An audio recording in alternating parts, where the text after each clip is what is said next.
एक बार कुछ वैज्ञानिकों ने बंदरों के ऊपर एक प्रयोग किया। कुछ बंदरों को एक बड़े से पिंजड़े में डाला गया और वहां पर एक सीढ़ी लगाई गई। सीढ़ी के ऊपरी भाग पर कुछ केले लटका दिए गए। उन केलों को खाने के लिए एक बंदर सीढ़ी के पास पहुंचा। जैसे ही वह बंदर सीढ़ी पर चढ़ने लगा, उस पर बहुत सारा ठंडा पानी गिरा दिया गया और उसके साथ साथ बाकी बंदरों पर भी ठंडा पानी गिरा दिया गया। पानी डालने पर बंदर भाग खड़े हुए और कोने में जाकर छुप गए। थोड़ी देर बाद दूसरा बंदर सीढ़ी के पास पहुंचा। वह जैसे ही सीढ़ी पर चढ़ने लगा, फिर से बंदर पर ठंडा पानी गिरा दिया गया और इसकी सजा बाकी बंदरों को भी मिली। उनको भी साथ साथ ठंडे पानी से भिगो दिया गया। ठंडे पानी के कारण सारे बंदर भागकर एक कोने में चले गए।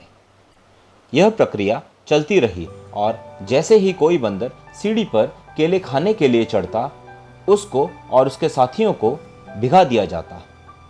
बहुत बार ठंडे पानी की सजा मिलने पर बंदर समझ गए कि अगर कोई भी उस सीढ़ी पर चढ़ने की कोशिश करेगा तो इसकी सजा उन सभी को मिलेगी और उन सभी को ठंडे पानी से भिगो दिया जाएगा।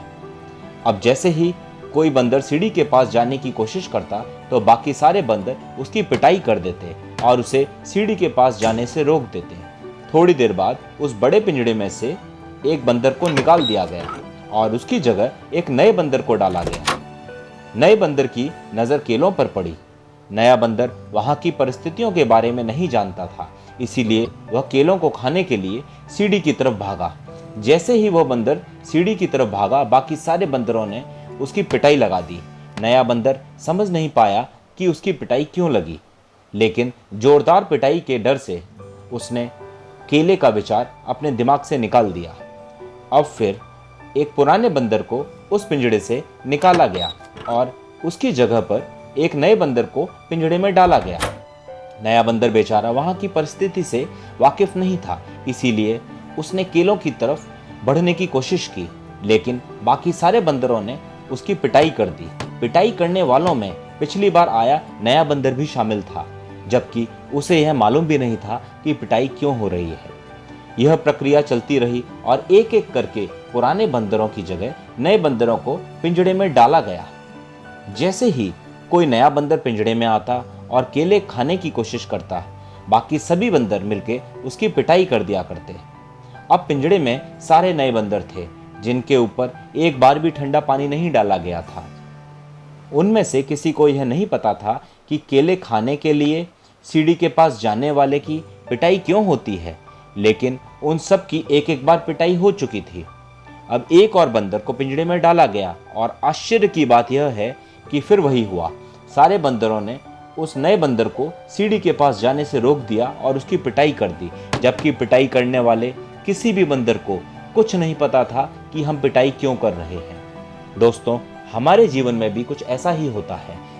अंधविश्वास और कुप्रथाओं का चलन भी कुछ इसी तरह होता है, क्योंकि हम लोग प्रथाओं और रीति रिवाजों के पीछे का कारण जाने बिना उनका पालन करते रहते हैं और नए कदम उठाने की हिम्मत कोई नहीं करता, क्योंकि ऐसा करने पर समाज के विरोध करने का डर बना रहता है। कोई भी कुछ नया करने की सोचता है तो उसे कहीं ना कहीं लोगों के विरोध का सामना करना पड़ता है। संभावनाएं बहुत हैं, लेकिन हम उन्हें देख नहीं पाते क्योंकि हमें भीड़ चाल में चलने की आदत पड़ जाती है।